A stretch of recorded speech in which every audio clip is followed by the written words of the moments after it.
Bonjour et bienvenue dans ce podcast. Dans cet épisode, nous explorons la manière dont notre perception façonne notre réalité et influence la façon dont nous percevons les problèmes de la vie. La même situation peut être perçue de manière très différente par différentes personnes. Nous plongeons plus profondément dans ce concept et examinerons comment changer notre relation avec les problèmes peut nous aider à vivre une vie plus libre et plus épanouissante. Alors, restez à l'écoute pour découvrir comment transformer votre perspective sur les défis de la vie. Deux personnes assistent à une fête chez quelqu'un. Ils socialisent avec les mêmes invités, boivent la même boisson et sont exposés à la même musique et ambiance. Ils décident de partager un taxi pour rentrer chez eux car ils habitent près l'un de l'autre. Cette fête était vraiment nulle, dit l'une des personnes. Les boissons étaient horribles, le DJ était vraiment mauvais, les invités étaient insupportables. Alors que l'autre personne dit en souriant avec joie, j'ai juste passé la meilleure soirée depuis des années, c'était génial. Cet exemple montre à quel point nous pouvons voir de manière très différente la même chose, exactement la même chose. Comment se fait-il qu'une personne puisse considérer des événements extérieurs comme très agréables alors qu'une autre personne est agacée par les mêmes circonstances? Il semble que tout le monde ait des interprétations différentes de ce qui se passe autour d'eux, ce qui est de l'or pour quelqu'un et de la boue pour quelqu'un d'autre. Ainsi, ce qui est préférable, désagréable, beau, bien qu'il y ait un consensus, dépend en fin de compte de l'œil de celui qui regarde. Si vous appréciez cette vidéo, n'oubliez pas de cliquer sur le bouton j'aime et de vous abonner. Avant de chercher à savoir si nos problèmes existent réellement, nous explorons la nature de la réalité à la lumière des idées philosophiques de l'Est. Après tout, la plupart des problèmes sont liés à nos circonstances, à ce que nous percevons comme la réalité. Par exemple, selon nos normes collectivement acceptées, avoir des problèmes financiers signifie que nous ne pouvons pas rembourser nos dettes à court ou à long terme ou payer nos dépenses de subsistance. Et comme nous ne pouvons pas respecter les normes, nous considérons notre situation comme problématique. Mais indépendamment de l'inconfort que des problèmes financiers vous apportent, l'élément problématique que nous y attachons est subjectif. C'est une conséquence d'une perception collective de la réalité, de l'étiquetage des apparences comme étant bonnes ou mauvaises, précieuses ou sans valeur, désirables ou indésirables. En tant qu'être humain, la réalité telle que nous la vivons consiste en d'innombrables concepts et idées. Il nous aide à donner un sens au chaos en nommant les choses, en utilisant des étiquettes, en regroupant des éléments, en distinguant une chose d'une autre et en appliquant des jugements de valeur. Les concepts et idées peuvent être collectifs et individuels, ce qui signifie que le monde humain se compose de milliards de sous-mondes qui sont tous des réalités en elles-mêmes, ainsi que dans l'univers d'une personne. Une fête est fantastique dans une autre, c'est tellement ennuyeux. De plus, la réalité humaine n'est pas la seule réalité existante. Les animaux et peut-être même les plantes ont leur propre perception de la réalité.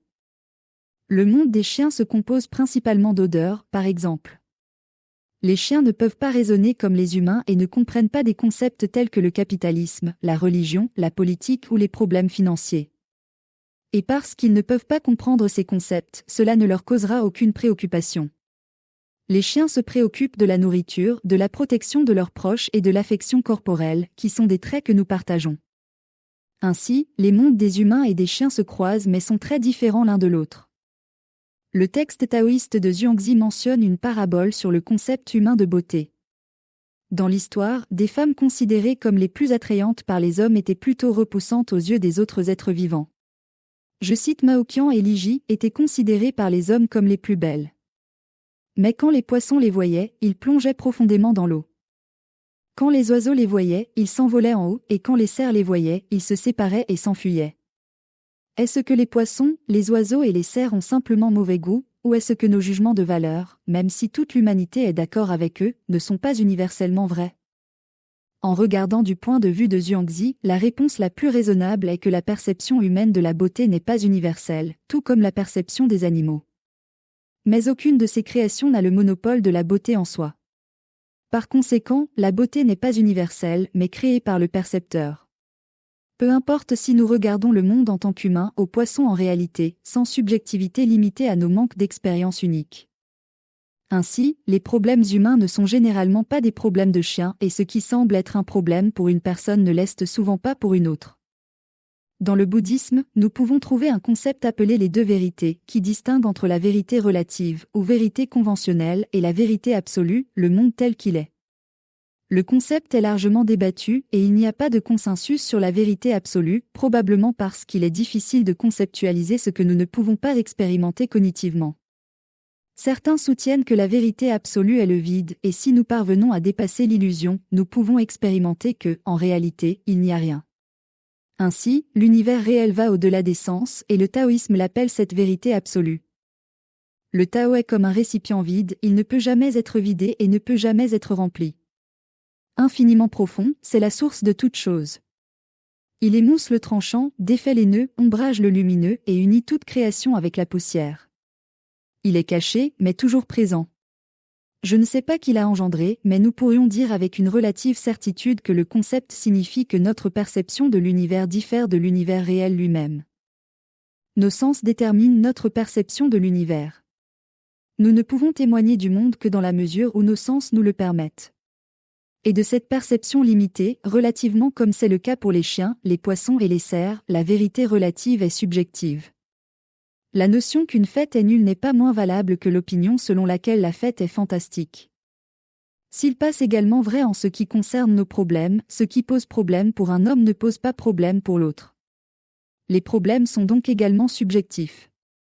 Ils font partie de la couche de vérité conventionnelle qui obscurcit la vérité absolue, qui est aussi illusoire que tout ce que nos esprits créent.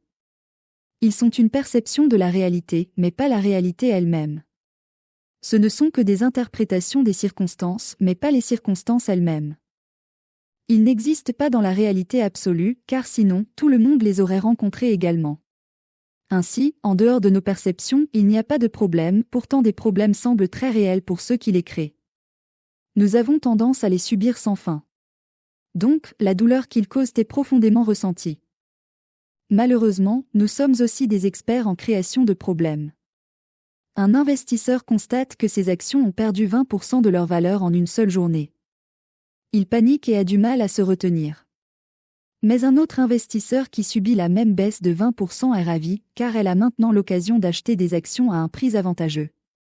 Encore une fois, en raison de nos réalités subjectives, le fait qu'une chose semble problématique diffère selon les personnes. De plus, nous voyons souvent que la résolution d'un problème conduit souvent à un autre problème.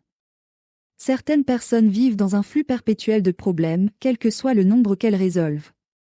Par exemple, une semaine plus tard, la baisse de 20% a changé en une augmentation de 30%, ce qui signifie que le problème précédent, la baisse de 20%, a été résolu. Mais le premier investisseur commence alors à s'inquiéter de ne pas avoir acheté lors de la baisse, et donc d'avoir manqué un bénéfice potentiel. Il est encore plus bouleversé lorsqu'il découvre que l'autre investisseur a sauté sur l'occasion. Ainsi, même si son portefeuille a augmenté de 10%, il perçoit toujours sa situation comme problématique. Et c'est ainsi pour beaucoup de choses dans la vie. Il y a toujours quelqu'un qui crée des problèmes à partir de cette situation, qui ne sont pas nécessairement mauvais. Et si les problèmes sont résolus, cette personne examinera le statu quo pour proposer encore plus de problèmes. Les personnes ayant de tels états d'esprit de recherche de défauts peuvent résoudre sans fin des problèmes en modifiant les circonstances. Il suffit d'attendre que le nouveau problème se pose. Aucun ensemble de circonstances ne mettra fin à leurs problèmes, c'est comme continuer à les créer. Il y a un consensus parmi beaucoup de gens selon lequel nous devrions résoudre les problèmes en les résolvant. Les problèmes deviennent donc des clous à marteler et s'ils ne sont pas martelés, ils resteront coincés dans le mur pour toujours. Il existe certainement des situations qui constituent une menace directe pour notre sécurité ou celle d'autres personnes et qui nécessitent une action. Et certains problèmes sont collants et très difficiles à tolérer. Nous sommes donc probablement mieux lotis en faisant quelque chose à leur sujet. Cependant, dans de nombreux cas, nos problèmes n'ont pas besoin d'être résolus. Après tout, ils sont créés par un esprit critique et ne représentent pas la réalité en soi. Tout peut être considéré comme problématique. Prenons par exemple une situation où les gens n'aiment pas votre apparence physique. Pourquoi cela semble-t-il être un problème ? Parce que vous êtes préoccupé par l'opinion des autres. Il y a donc deux choses que vous pouvez faire. La première consiste à essayer de résoudre votre problème en changeant votre apparence, en vous habillant différemment, en vous coupant les cheveux ou en utilisant des remplisseurs de lèvres dans une tentative que les gens vous apprécient. La deuxième consiste à abandonner complètement le problème, ce qui signifie dans ce cas que vous acceptez votre apparence et abandonnez le désir d'être aimé par ces personnes. Après tout, les personnes qui ne vous aiment pas ne sont pas un problème en soi, c'est l'esprit qui crée le problème.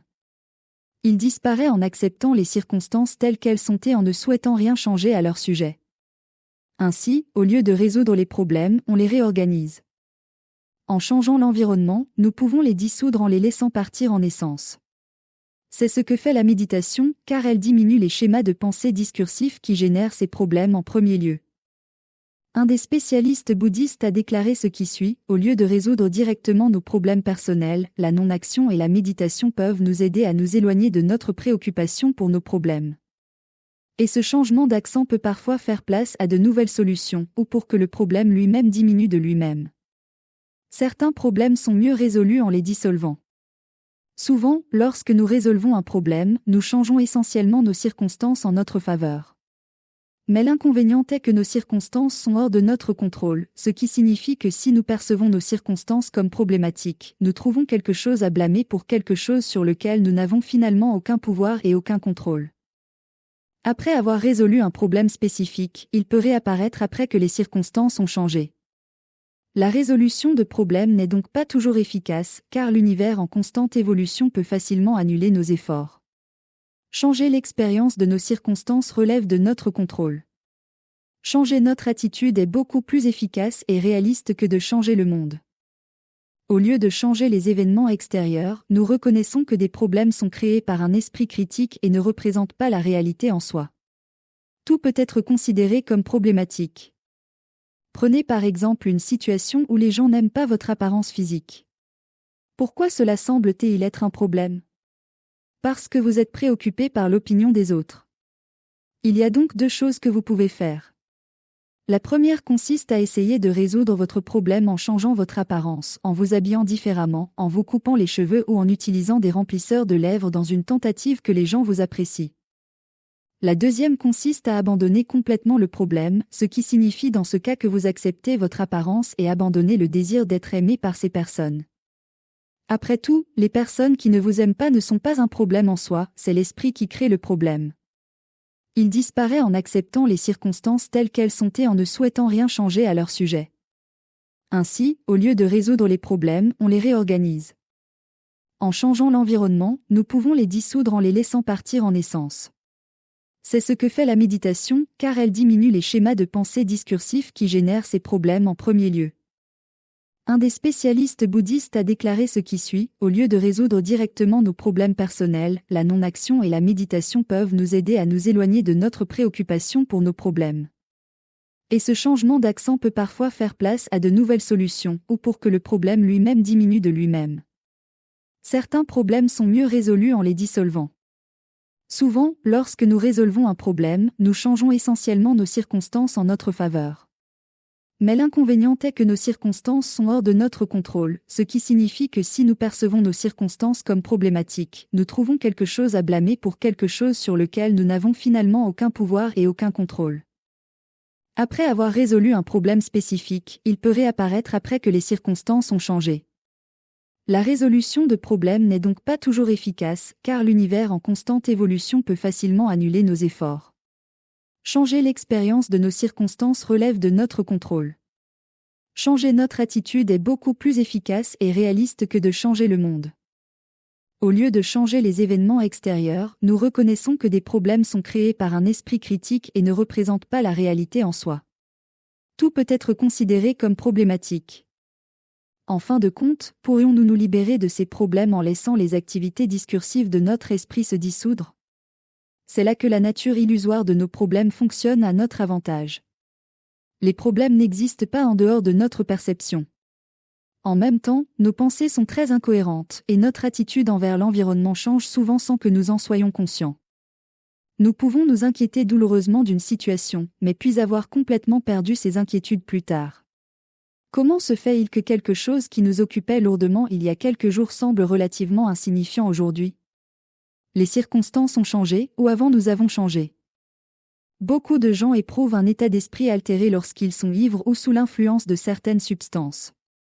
Leurs préoccupations quotidiennes disparaissent souvent et le monde semble radicalement différent et beaucoup moins sombre. Mais aucun changement radical n'a eu lieu dans le monde. Ce qui a radicalement changé, cependant, ce sont leurs états mentaux. Bien que temporairement efficaces, les narcotiques peuvent ne pas être la façon la plus saine de résoudre ces problèmes. De plus, les gens voient souvent leurs problèmes et leurs inquiétudes réapparaître après la fin de leur euphorie. Parfois, ils sont encore plus forts et plus robustes. Il existe des moyens puissants pour dissoudre nos problèmes.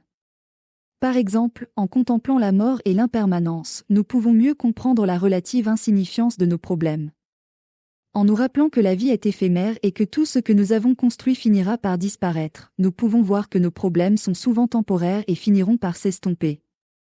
En fin de compte, la clé pour échapper aux problèmes n'est pas de les résoudre, mais de changer notre relation avec eux. Cela signifie que nous pouvons choisir de les voir comme des illusions temporaires, des constructions de l'esprit, plutôt que comme des réalités immuables. En changeant notre perspective sur les problèmes, nous pouvons vivre une vie plus libre et plus détendue. Cela ne signifie pas que nous ne faisons pas face aux défis de la vie, mais que nous les abordons avec une sérénité intérieure et un détachement qui nous permettent de les traverser avec grâce. C'est là que se trouve la vraie liberté. Merci d'avoir regardé cette vidéo. Si ce podcast vous a plu, n'oubliez pas de cliquer sur le bouton j'aime et de vous abonner. À très bientôt.